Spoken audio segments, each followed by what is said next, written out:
What's good, guys? Welcome back to a brand new video, and we have a 7.0 NFL mock draft post-combine edition. Let's get right into it. Make sure to like and subscribe, go into the description, submit your video idea, and right away, we got Caleb Williams, pick 1 to the Chicago Bears. Just so you know, the fact that this is a live mock draft, had to restart this once because I forgot about a player I had going earlier, forgot to put him on the board. So Caleb Williams 1, contractually wise, it makes sense. Is it better for them to pick Marvin Harrison Jr.? Maybe. But Caleb Williams, a younger quarterback, you don't have to pay him soon enough than what you have to pay Justin Fields. And maybe already Caleb Williams is the better quarterback in general. So he's an easy 1.1 for me to the Chicago Bears. At 2, we have the Washington Commanders. Now, in what I think they should go, it's going to be Jayden Daniels. But in my predictive mock draft, it's going to be Drake Maye. Player-wise, I think Daniels better fits of what the Commanders are trying to go for it as a team. But I think Drake Maye, as a younger quarterback, also, probably more accurate quarterback, will go to the Commanders at 2. But in my opinion, Jayden Daniels is the better player, and honestly, the better fit to the Commanders as well. At 3, we have the Patriots, and with Jayden Daniels not being on the board, or not being drafted at 3, not being drafted at 2, they're going to pick him at 3. Jerod Mayo gets his guy, very, very versatile, Heisman quarterback. Amazing progression from his first 2 seasons as a starting quarterback to his last 2 seasons as a starting quarterback. He's gotten a lot more accurate, his arm's gotten better, and obviously we know his legs are really what his main attraction is. At 4, we have the easiest pick in this draft. It's going to be Marvin Harrison Jr. I think this is a guy who could possibly break the rookie receiving record.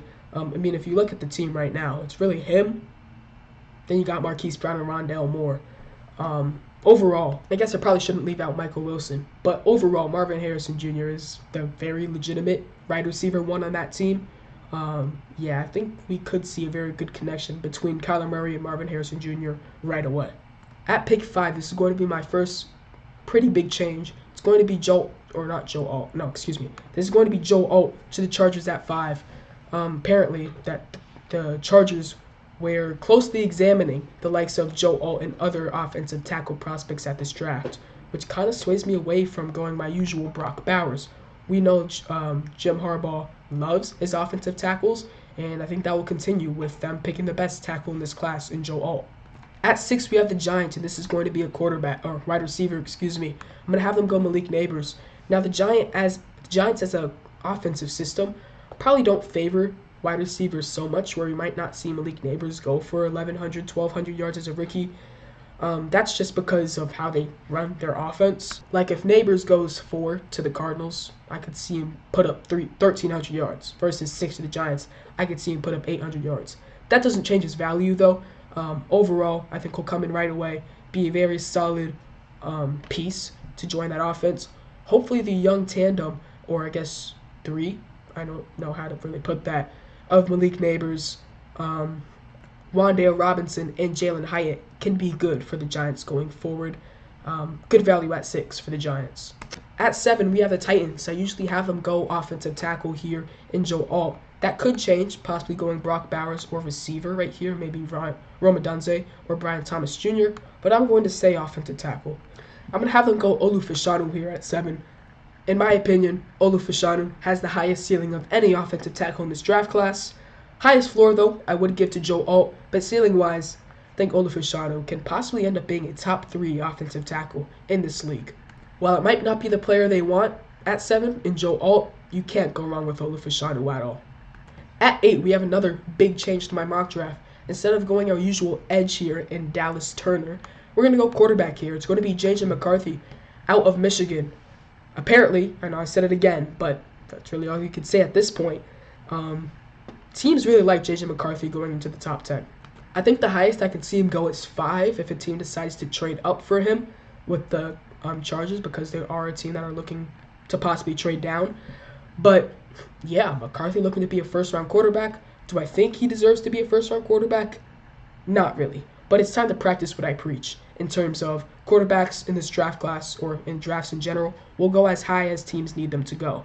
If maybe you have a quarterback who deserves to be in the 2nd round, like JJ McCarthy, and you have a team at pick 8 who are in high need of a quarterback like the Falcons, there's a great chance that quarterback will jump all the way to 8, and that's what I have J.J. McCarthy doing to the Falcons. At pick 9, I'm going to have something that probably have had this whole cycle. It's going to be Rome Odunze to the Bears. Giving Caleb Williams the weapons of Rome Odunze and DJ Moore is a lot better than what they gave Justin Fields in terms of just giving him Darnell Mooney and expecting him to succeed right away. And really, there was no shot. So already giving Caleb Williams or getting him in the better position than you did with Justin Fields is a great way to start off with your new franchise quarterback. At pick 10, we have the New York Jets. And I'm going to have them go a player who I think, even with Olu Fashanu being on the board, that's how you pronounce his name now, Olu Fashanu, even with Olu Fashanu being on the board at 10, or if he was on the board still at 10, I think they'd still go Talisi Fuega. Apparently there are big connections between the Jets and Fuega. They were all over him at the Senior Bowl and at the draft combine, whether that was meeting, player interviews, or just watching him on the field, which, by the way, Talisi Fuega had a great draft combine performance. I think it's all but certain for the Jets to take Fuega at 10. At 11, we have the Minnesota Vikings. I think this could be quarterback. I think this could also be defensive back here. But with the departures of possibly Marcus Davenport, DJ Wanham, Anthony Barr, it's time to get another edge in there. And maybe even possibly Daniel Hunter. We'll see. But I'm going to have them go Dallas Turner here at 11. Amazing value. A guy in the right situation could possibly end up going top 4. I mean, that might sound a little bit crazy, but if the Cardinals can't find a team to trade down with, if Marvin Harrison Jr. is not available at 4, maybe they decide to reach on a player like Dallas Turner. But great value at 11 for the Vikings, and I think Dallas Turner can come in right away and be an elite 3-4 player for this Vikings team. For the Broncos at 12, I'm going to have them go quarterback here. This is going to be Bo Nix. Like I said, with the Falcons, quarterbacks will go as high as the teams need them to. And when we look at the similarities with Bo Nix at Oregon, very prone to take the first reads or the first open read as a quarterback, which, by the way, is an amazing quarterback trait. Then when we look at Drew Brees with the Saints, very prone to taking the first read as a quarterback as well. And we knew Drew Brees turned out to be one of the greatest quarterbacks of all time, and the common denominator to that is Sean Payton. Sean Payton able to take Bo Nix here at 12, and also had Drew Brees with the Saints. Overall, it seems like the perfect fit for the Broncos here at 12. At 13, this is going to be my first trade down. I'm going to have the Las Vegas Raiders trade down from 13 to 21, but also getting an additional first-round pick next year from the Miami Dolphins. So the Dolphins can trade up to 13 and pick their future tight end of the future in Brock Bowers. An argument you can make is that Mike McDaniel does not love using his tight ends, but I think Brock Bowers is different. It's not often you see a tight end being able to catch screens in the backfield or run with the ball the same way Brock Bowers can do.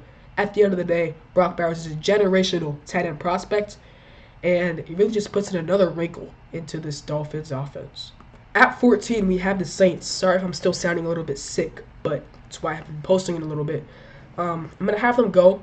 Similar player I've had them go in the last couple of mock drafts. It's going to be J.C. Latham as a potential replacement for Ryan Ramczyk, who has knee problems, could end up retiring a little bit earlier than we expected, and maybe even right away. You know, obviously right now with Trevor Penning not playing amazingly, maybe J.C. Latham slips into that starting spot, and the Saints start floating away from Trevor Penning. I want to make it clear, though, that I also did not like the Trevor Penning pick initially. So, as a Saints fan, I guess I could take that win. At 15, though, we have the Colts, and they're in a perfect position to take the first cornerback off the board here in Terrion Arnold. When you're able to get the first cornerback off the board at 15, then something is going right for you. And that is going to 100% be, or that is the situation that the Colts will end up being in at pick 15. Yeah, overall, Terrion Arnold should not still being on the board, and having the first corner being still on the board and being able to snag him at 15, it's great work for the Colts. At 16, I'm going to go another defensive back. You might be confused. Why am I going Cooper DeJean so early? Jamal Adams and Quandre Diggs, both being cut from the Seahawks the day I'm recording this. So there is a very apparent hole in that secondary, which I think Cooper DeJean can go ahead and fill in right away. DeJean, we know, corner, safety, he can really do it all. Right now, it's looking like he might have to play that safety position. And overall, good pick for the Seahawks here, and maybe they're looking to clear Jamal Adams and Quandre Diggs to get Cooper DeJean. That would be interesting, but you never really know. But I'm all here for the Cooper DeJean hype to the top 20. At 17, we have the Jacksonville Jaguars, and I need a real explanation on why the Jaguars should not take wide receiver here at 17. Calvin Ridley is gone. The reason why is the Jaguars are able to retain their second-round pick if they decide to move on from Calvin Ridley, and you could basically look at the trade of Calvin Ridley for Brian Thomas Jr. in a second-round pick. You can't tell me that the Jaguars don't accept it. So I think Brian Thomas Jr. can come in right away and replace the void that Calvin Ridley left with, and probably could be even better. At 18, we have the Bengals, and this should really only be one thing. It's going to be offensive tackle. Amarius Mims, amazing combine. At 6'8", 340 pounds, and 11+ inch hands, this guy ran a 5.07, 178 10-yard split. Amazing athleticism, by the way, from Amarius. Overall, the Bengals are just looking at the best way to protect Joe Burrow in 2024, and I think getting Amarius Mims is a great way to start that. At 19, we have the Rams, and I think what they're looking at right now is simply just the fact that Jared Verse is still on the board. There should just basically be no reason why Verse is still on the board here at 19. A lot of teams passed on him. Rams swoop in right away at 19. Get a guy like Jared Verse who can really add to that young, fun, rushing duo in Kobe Turner and Byron Jones, and adding a guy like Jared Verse. I think the Rams defensive line is in a great spot for the future, and also forgot they got Aaron Donald as well. At 20, we have the Steelers. I think this could be possibly offensive tackle in Troy Fautanu, maybe interior in Graham Barton. Could also look at cornerback here in Quinyon Mitchell, and that's the way I'm going to go. Quinyon Mitchell still being on the board at 20 is just also something that the Steelers did not expect. The future duo of Quinyon Mitchell and Joey Porter Jr. will feed families for generations to come. At 21, we have the Raiders. I think this is also a team who's going to be looking at the cornerback position and maybe Nate Wiggins or Kool-Aid McKinstry. But with the interior defensive lineman of Byron Murphy still being on the board, I think that has to be the pick. I mean, he's a guy who they potentially wanted to pick up at 13, able to trade down and still be able to snag at 21, with also getting an additional first-round pick for next year. That's a win-win draft for the Raiders. And I really like the pick at 21 of Byron Murphy, a guy who lives in the backfield, and I think he does fit very well into that Antonio Pierce defense going into 2024. At 22, we have this Eagles, and I think they can go in a couple of different positions here. Could look at cornerback and maybe Nate Wiggins or Kool-Aid McKinstry possibly. Could also look at edge here in Laiatu Latu or Chop Robinson. But with the retirement of Jason Kelce, I think they should look at center here in Jackson Powers Johnson. The Dolphins traded up to 13, so there was no longer the threat of having a team ahead of them look to draft a center. So they're able to comfortably take Jackson Powers Johnson here at 22. Good pick for the Eagles, and yeah. At 23, we have the Texans, so I'm going to have them go take Laiatu Latu here out of UCLA, another guy who they did not expect to be on the board. One sneaky pick for the Texans, though, maybe take an interior, or not interior, excuse me, maybe take a linebacker here and a guy like Edgerrin Cooper. But I'm going to have them go Laiatu Latu, a guy who had to medically retire at Washington before transferring to UCLA and becoming the beast we know he is today. Had a solid combine and great value here at 23. A guy who, I guess if you click on his name, it shows you his strength and weaknesses. A guy who's a very solid edge rusher and could possibly end up being a top, 10 pick. Maybe the Falcons want to snap him at 8. You never really know. But I like the pick at 23 for the Texans. Great value. At 24, we have the Dallas Cowboys.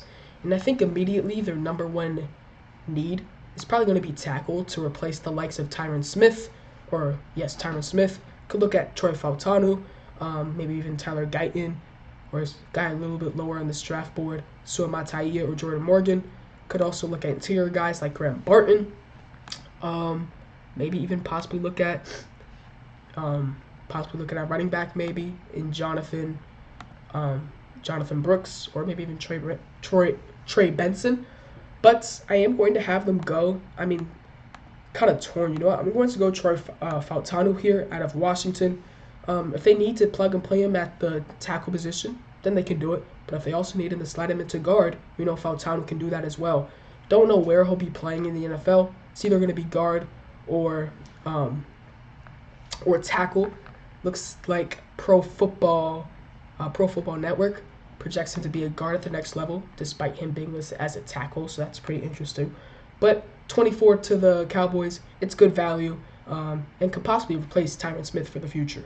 At 25, we have the Packers. I think they look right away at the cornerback position. I'm going to have him go Nate Wiggins here at 25, a guy who ran a 4.28.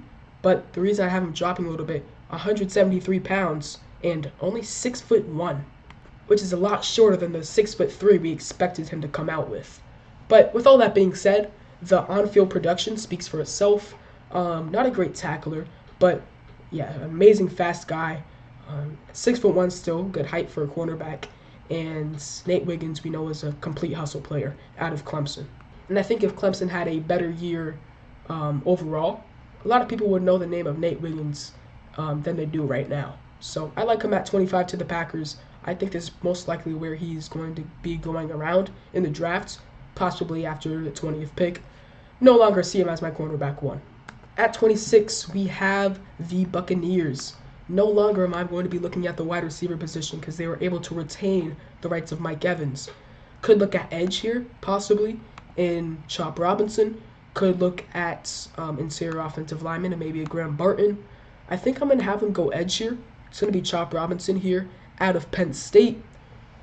Yeah, amazing. Amazing combine. Able to run a 4.48, I believe. His official time was indeed a 4.48.